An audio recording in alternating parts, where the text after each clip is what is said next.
The story begins with the hero Yuga and his trusted crew standing at the gates of the Demon Lord's massive fortress. Just before the final battle begins, they hype each other up, ready to take on their ultimate mission.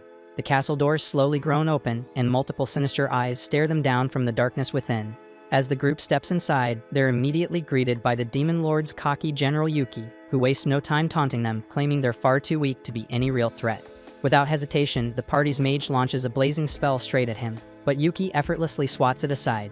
The swordsman charges next, aiming for a quick slash, but Yuki dodges with ease and drives a punishing kick into his gut, sending him flying. Not backing down, the support mage Cecilia casts a buff on Yuga, and he immediately unleashes his ultimate move Excalibur.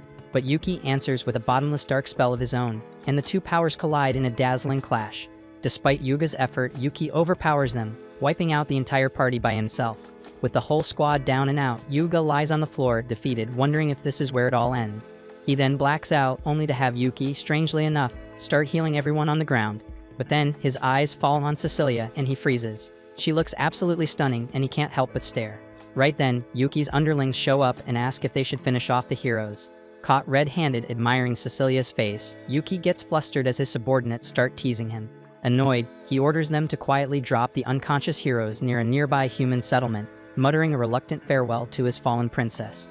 1 month later, Yuki is summoned to the Demon Lord's chambers. His top aide Zekiel questions how many times these heroes have come back for more, so Yuki replies flatly that it's been 13 times now.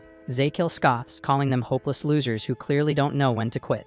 The Demon Lord then asks why Yuki hasn't simply finished them off. Yuki shrugs and says those pathetic wannabes aren't even worth killing. Hearing that, the Demon Lord suggests letting Yuki's subordinates handle it. But Yuki's eyes twitch because he knows his own men wouldn't survive against Yuga's team, and he also doesn't want Cecilia to get hurt. So with a mix of pride and protectiveness, he volunteers to take them out himself. The Demon Lord grins silently, giving Yuki the green light. As Yuki stepped out of the throne room and made his way back to his quarters, a heavy feeling settled in his chest. He couldn't help but worry about the hero's fate. Deep down, he understood he was the only one strong enough to stand against them, and if he didn't, they had the power to kill the Demon Lord themselves. With that in mind, he found himself unsure of what move to make next, especially with the Demon Lord's grip on the world tightening by the day. The following day, the heroes showed up at the Demon Lord's castle once again. After Yuki effortlessly knocked back their swordsman and Yuga, the assault mage Mikana stepped up to retaliate. Her first barrage of magic was blocked without much effort, but right after, she launched a follow-up spell in complete silence, catching him off guard. Still, Yuki managed to react just in time, and the sheer speed of his defense left Mikana stunned. Off to the side, Yuki spotted Cecilia healing her teammates, and the sight made him blush for a moment. He broke into laughter and began mocking the heroes for their pointless attempts at taking him down, but Yuga wasn't backing down and unleashed a mighty Excalibur spell in a last-ditch effort to stop him. Unfortunately, Yuki tanked the blast without flinching and told them plainly that they'd never stand a chance against him. Even so, Yuga stood firm, saying they had no choice but to press on if they wanted to defeat the Demon Lord.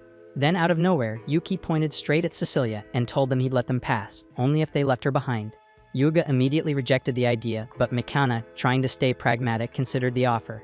She argued that Yuki had the strength to wipe them out whenever he felt like it, so they should take the opportunity and focus on their real mission. Yuga still refused to leave their healer behind, but Cecilia spoke up for herself and said she was willing to remain.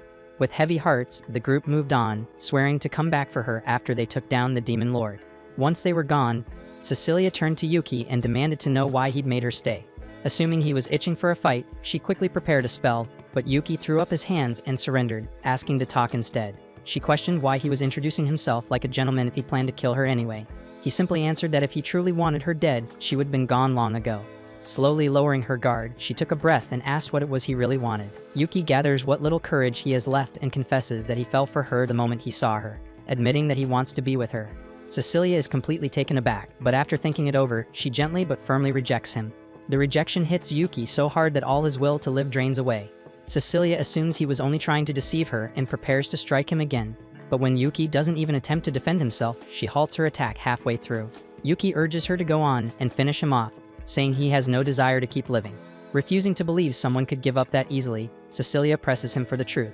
He then explains that he has spent his entire life imprisoned inside the Demon Lord's castle, only allowed outside to wipe out human villages, something he never wanted to do.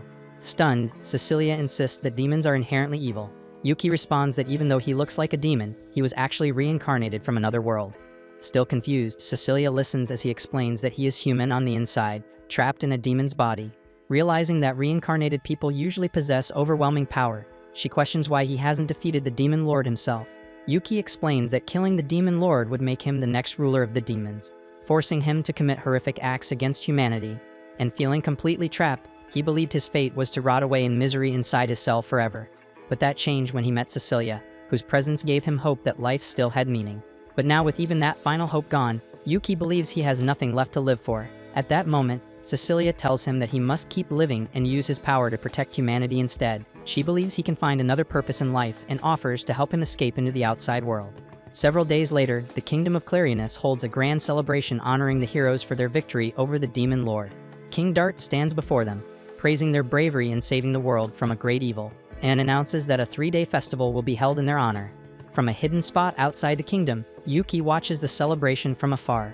Knowing that Cecilia now lives there, he decides to disguise himself as an ordinary human. With a pained expression, he snaps off his demon horn and enters the kingdom. At the same time, Mikana congratulates Yuga on their victory, filling him with joy. He then turns towards Cecilia to celebrate with her, fully aware that their success was largely thanks to her efforts, causing Mikana to feel left out and overlooked. Not long after, Yuki steps into the city's Adventurers Guild to register. The lazy receptionist Kramen lets out a sigh and lazily pulls out a registration form. Once Yuki signs it, Kramen hands over a fresh guild card and explains the basics. He'll start off as an F-rank adventurer, the lowest of the ranks, with S being the highest. He mentions that Yuki can climb the ranks by completing missions, but warns him that it usually takes at least a month just to reach E rank. Before letting him go, Kramen tells him not to lose the card and offers a half-hearted good luck. After that, Yuki takes on a flurry of missions and manages to earn enough coin to rent a room at an inn. A week later, he returns to the guild, where the place is buzzing with rumors about a newbie climbing ranks at lightning speed. While that's going on, Yuki heads to the counter and asks Kramen for more commissions. Kramen, clearly not in the mood for paperwork, snaps at him to go ask the cute receptionist next to him instead. But Yuki flat out refuses, saying he'd rather deal with Kramen instead.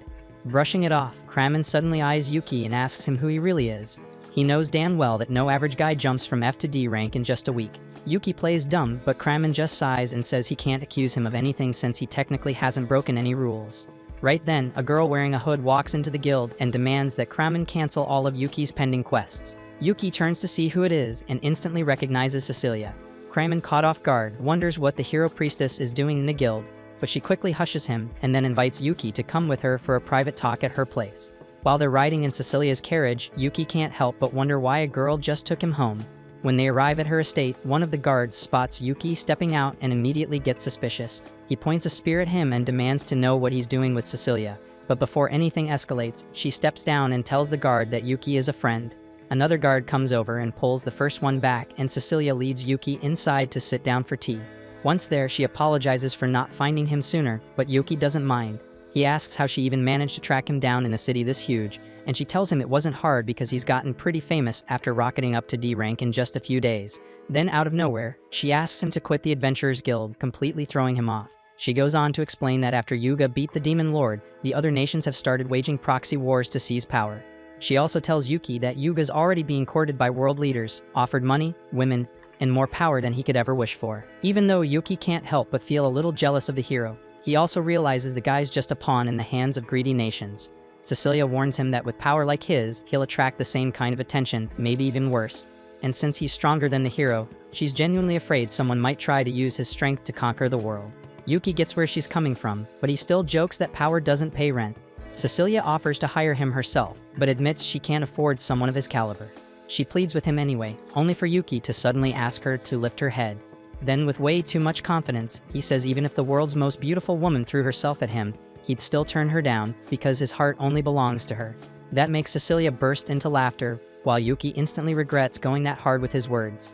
A moment later, Cecilia's mother, Celia, enters the room. She apologizes for the way her guard acted and sends her maid Sophia to handle the situation. And once Sophia leaves, Celia casually mentions that Cecilia's already getting a ton of marriage proposals. Yuki's eyes widen, especially when he finds out that even Yuga confessed to her. But Cecilia quickly assures him that she rejected the hero flat out. Seeing how red Yuki's face turns, Celia teases him a little and bluntly asks if he has feelings for her daughter. Then she gets straight to the point, asking if he's interested in marrying Cecilia. Caught completely off guard, Yuki wonders if this is some kind of trick question, but Celia insists on a direct answer. He shakes his head and tells her that Cecilia already turned him down once. He explains he's working hard as an adventurer so that one day, he'll be able to propose properly. Celia raises an eyebrow and asks if he's really turning down such a generous offer. But Yuki stands firm, saying he'll always respect Cecilia's wishes. That finally earns her approval, and she admits it was a test to see if he'd drool over the opportunity like some desperate lowlife. And since he didn't, she tells him he's welcome to visit their house anytime. Later, Cecilia tells Yuki that her mom might actually like him, and although the idea kind of stresses him out, he's grateful for the chance he got. He then asks if it's okay to start calling her by her first name. She agrees and even calls him by his name. Overwhelmed, Yuki lets out a loud cheer, feeling like he just inched a little closer to winning her heart. The following day, Yuki hunts down a cockatrice for his quest, gliding past every beam it fires like he's just warming up. The more he dodges, the more the creature flips out, screeching like mad and lunging at him with blind fury. But the instant it gets too close, Yuki unleashes a thunder spell so brutal it lights up the area like a lightning storm, frying the oversized bird on the spot. With zero urgency, he strolls up, plucks out all its feathers one by one, and finishes the mission like it was nothing. Right then, a Dullahan appears, and just moments later, a harpy dive bombs from above, launching an attack on Yuki. Then a second boy rushes in to join the assault, forcing Yuki to shout and remind them all that he used to be their leader. When they finally recognize that the boy is actually Yuki in disguise, Duke demands to know why he disappeared after the demon lord died. The others are just as confused, prompting Yuki to finally explain why he left so suddenly. He starts by proudly revealing that he confessed to Cecilia and got brutally turned down. Then he tells them that he's now living as a human adventurer. All three demons are stunned, but Yuki quickly tells them they're free to live their lives without him. But none of them are willing to walk away from their former master. They're way too curious about the girl who drove him to quit his old life. Yuki insists they stay behind, warning them about the headaches of hiding their identities with convincing disguises, but none of them back off.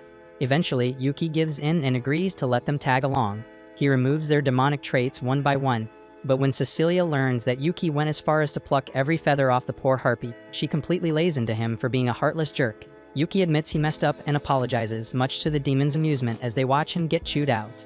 Later, Cecilia invites everyone into her home for some tea. She's surprised by how well all three demons manage to blend in with human appearances. Duke explains that he reattached his head to his armor, while Seek the Pixie and Happiness the Harpy ditched their most noticeable traits to blend into society. He also tells Cecilia that Yuki was the real reason their group was so relaxed and chaotic. Back at the Demon Lord's castle, Zykill would constantly pressure Yuki to work, but Yuki always locked himself in his room and flat out refused, driving the Demon Lord up the wall. At one point, Duke thought it'd be smart to punish him, but ended up getting his head blown off for the trouble. Since then, he's been loyal to Yuki ever since, and Cecilia finally understands how much the demons respect him. Right then, Yuki notices the other two demons are nowhere to be found. Knowing they can't risk being spotted, the group quickly sets off to track down the missing misfits. As they pass through the mansion's courtyard, they find Seek curled up and napping on Celia's lap. Yuki immediately apologizes for whatever trouble his friend might have caused, but Celia brushes it off with a smile. She explains that she'd just been quietly watching Seek while he played alone, and he eventually dozed off from exhaustion. Yuki nods in understanding, but then asks where Happiness went since she was supposed to be with Seek. That's when Celia drops the surprise that Sophia had already found her and took her in to train her as a maid. The whole gang rushes back inside and confronts Sophia, demanding to know why she abducted their innocent friend. Once Sophia realizes Happiness is with Yuki, she admits that she was expecting a new maid today and just assumed Happiness was the one. Yuki apologizes for the mix-up and tells Happiness to go ahead and change out of the outfit. But for some reason, she flat out refuses. Instead, she turns to Sophia and asks if she can just keep the job, leaving everyone frozen in disbelief.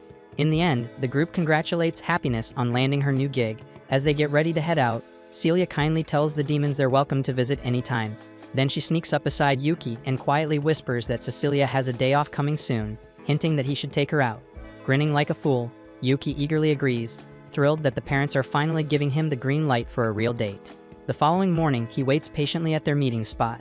Soon enough, a carriage rolls in and Cecilia steps out wearing a charming disguise. Yuki stares at her, stunned, until she nervously asks if something's wrong. He quickly explains that her glasses just completely threw him off, so she reminds him that she has to stay hidden. After all, everyone in the city knows her face. She apologizes for dragging him into all this trouble, but Yuki just shakes his head and promises he'll make this their best day yet. The two of them then wander through the lively streets together. While walking, Cecilia spots a cozy little bakery and makes a mental note to come back for tea. She soon pauses to admire some lovely flowers at a corner stall, though Yuki secretly thinks none of them even come close to her. A bit later, she crouches down to pet a nearby cat and playfully starts making cute meowing sounds, forcing Yuki to glance away before he loses his mind. Not long after, the pair stroll into a boutique where Yuki helps her pick out a stunning red dress. After that, Cecilia thanks Yuki for spending the day with her, saying she finally feels refreshed from her usual exhausting routine. Caught off guard, he's genuinely glad that his presence helped ease her stress. Wanting to make the outing a little more memorable, he brings her to a small accessory shop to buy her a little gift. Not far off, Yuga is also strolling around the city with Mikana, both of them disguised. The moment he spots Cecilia, Yuga instantly calls out, but Mikana quickly shuts him up, trying to keep their cover intact. Still, Yuga strolls right up to Cecilia, casually asking what she's doing out here. He tells her he's just out exploring the town with Mikana and casually invites her to tag along, completely ignoring Yuki like he doesn't even exist. Cecilia tries to point out that she's actually spending time with Yuki, so Yuga reluctantly agrees to let him come too. Then without waiting, he grabs Cecilia and drags her off toward the accessory store, leaving Mikana visibly annoyed that her first real date just got hijacked. She turns to Yuki and bluntly asks if he's on a date with Cecilia too. When he nods, Mikana immediately orders him to seduce Cecilia, hoping it'll finally shift Yuga's attention back to her. While Yuki's brain starts to overheat, thinking Mikana's being supportive, she snaps him out of it by flat out calling him a pathetic eyesore. She storms into the store, leaving Yuki standing there wondering if Yuga's still trying to flirt with Cecilia even after she turned down his marriage proposal. Fueled by frustration and jealousy, Yuki heads in, dead set on protecting the girl he loves. Once inside, he gently asks Cecilia if she'd like a gift. She hesitates, not wanting to trouble him, but Yuki insists that he wants to make the day feel special for her. Just then, Yuga notices Yuki talking to her and immediately barges in without a shred of manners. While Yuga goes off to get something flashy, Yuki quietly picks out a lovely necklace and gives it to Cecilia. She's delighted by the pretty pendant, clearly touched by the gesture, but the moment doesn't last. Yuga barges back in, flashing the most expensive item in the shop, thinking it'll win her over, but it barely gets a glance. Then without asking, he snatches her hat off and tries to force the accessory onto her, completely blowing her cover. In a flash, the entire store realizes who she is, and a massive crowd swarms them. Yuki gets shoved aside like garbage while the mob rushes Cecilia and sweeps her out of the store. Scraping himself off the floor, Yuki tries to chase after them, only to stumble into another hero getting mobbed by a horde of fangirls. Spotting Levin, the swordsman from Yuga's team, Yuki pauses, unsure if he should step in. Thinking fast, he suddenly points off in a random direction and shouts like he just saw the hero nearby. The starry-eyed girls immediately bolt after the imaginary sighting, leaving Levin behind. With the coast clear, Yuki grabs Levin and pulls him into a secluded alley, since the knight still hasn't said a word. Noticing the silence, Yuki wonders if Levin simply doesn't feel like talking. Just as he turns to walk off, Levin finally calls out in a hesitant voice, clearly embarrassed. Hearing the soft tone, Yuki starts to wonder if the charming knight is insecure about how he sounds. Levin quietly nods and asks if his voice comes off as unmanly. But Yuki doesn't laugh or judge. He tells him straight that everyone's got something they're not too proud of. Caught off guard by the kindness, Levin stares at him while Yuki starts scanning the street for Cecilia. Touched by his thoughtfulness, Levin shyly asks if Yuki would be interested in being his friend. The sudden offer catches Yuki off guard, and just as Levin starts doubting himself, Yuki accepts with a smile before quickly turning back to search for his missing date. After a while of searching, he starts to wonder if Cecilia's alright on her own in such a big, unfamiliar city. On the other side of town, Cecilia is also looking for him when she comes across a lost little boy. She heals a cut on his knee and asks where his parents are. The boy starts tearing up, saying he lost his mom. His cries echo just enough for Yuki to hear from nearby, and he rushes over, stepping in like some wannabe hero. Cecilia blinks in surprise but immediately scolds him for making promises he can't keep.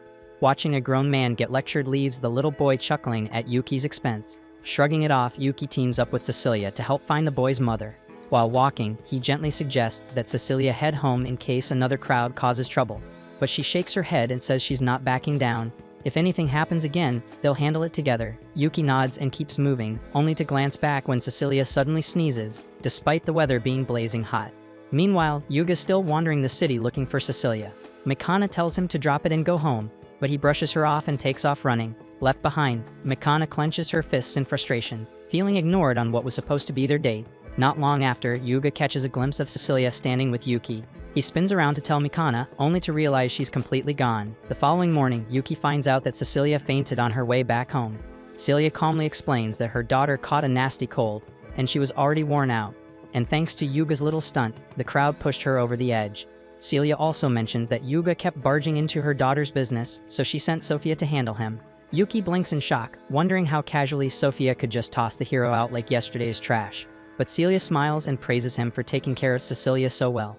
She gives him permission to visit her upstairs, and Sophia escorts him to her room. When Sophia knocks on the door, Cecilia panics from inside, mortified at the idea of Yuki seeing her room.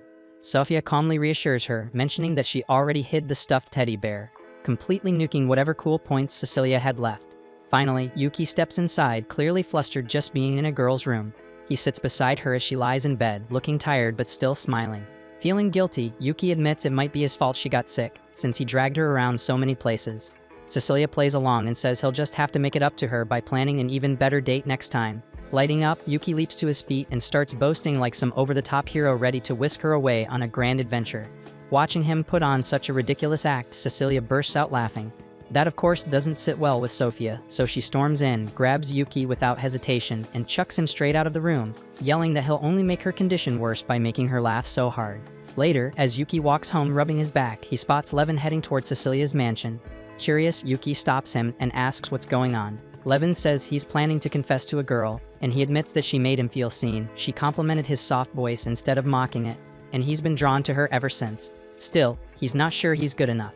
Yuki waves it off, telling him that a tall, good-looking guy like him has nothing to worry about. Feeling pumped up, Levin thanks him and walks off towards Cecilia's house. As Yuki watches him leave, he casually wonders who the lucky girl is, only for the realization to hit him like a truck.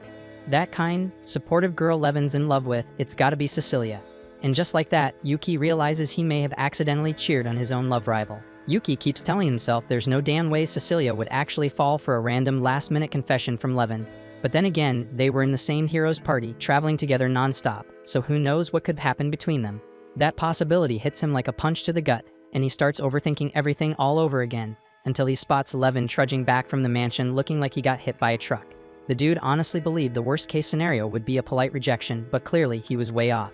Now he just wants to disappear into a hot shower and question every decision he's ever made. Seeing Levin that crushed gets Yuki curious, so he makes his way back up to the mansion and asks Sophia if she knows what actually went down when Levin came to pour his heart out to Cecilia. But to his surprise, Sophia tells him that Levin didn't come for Cecilia at all. He was here to see happiness. That throws Yuki for a loop because he had no idea Levin had a thing for her. Without wasting time, he goes off to find Happiness and asks if she spoke with the red-haired guy a little while ago. Happiness nods, confirming it, and when Yuki explains that Levin's his friend, she looks genuinely surprised. Yuki pushes a bit more and asks if it's true that Levin confessed his feelings to her. And if so, what exactly she said to leave him looking so crushed. Happiness hesitates at first, but then admits that when Levin asked her out, she shot him down on the spot, telling him flat out it was never gonna happen. That kind of rejection would wreck anyone, so Yuki gets why Levin looked like a ghost.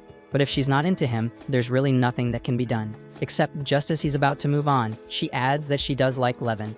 And before Yuki can even make sense of that, she bolts. Later that night, Yuki gathers his squad for a quick meeting to unpack the whole Levin Happiness situation. The other two look completely lost, so he explains that Levin is the swordsman from the hero's party. But the second that name comes up, Duke snaps and demands to know why Yuki would let Happiness get involved with a human. Yuki quickly defends himself, saying he had nothing to do with it and he doesn't even know how they met in the first place. And that's not the point right now. He tells him Levin confessed to her, and Duke immediately assumes it must have gone horribly, especially since most of the humans who approached Happiness in the past were either after her feathers or had weird furry fetishes. Either way, not a great history. But Seek's not convinced she hates humans. After all, she chose to work here as a maid because she genuinely liked the people in the mansion, so if she gave Levin the time of day, it probably means she saw something good in him.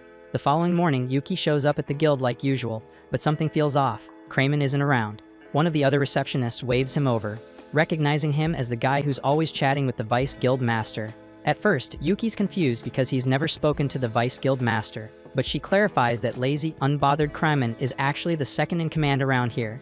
That hits like a brick, but Yuki brushes it off for now and just asks where the hell Kramen went. It's supposed to be under wraps, but since she knows they're close, the receptionist leans in and quietly tells him the truth. Kramen's in the hospital after getting into it with his wife. Later, Yuki heads over to the hospital to check in on him and is floored by how rough Kramen looks. He asks what happened, and Kramen sighs, explaining that yesterday was his wedding anniversary.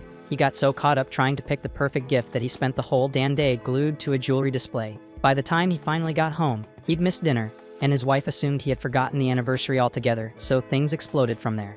Yuki jokes that Kramen's wife must pack a serious punch if she messed him up this badly. Kramen just nods and says it's to be expected. She's a retired A-rank adventurer. That alone makes Yuki's jaw drop, but Kramen adds that he's a former A-rank himself, just to even the playing field. It'll take some time for all those bruises to heal naturally, so Yuki offers to cast some healing magic. But Kramer immediately shuts that down because being banged up like this is the perfect excuse to get pampered by his wife while he milks it for all it's worth. And right then she walks in, and to Yuki's absolute shock, it turns out to be Sophia. He never in a million years would guess that she and Kramer were a thing. But the way they interact, he can tell they're genuinely happy together, aside from the occasional beatdown. After a little more chatting, Yuki gets ready to head out. Sophia thanks him for visiting, and he tells her it's no big deal since it's normal to check in on a friend when they're down. Before leaving, he brings up Cecilia, asking if she's doing any better. Sophia says her fever broke and she's definitely feeling stronger, but she's out running errands right now, so he won't catch her today. Thinking out loud, Yuki asks if she has any ideas for a nice gift he could give Cecilia,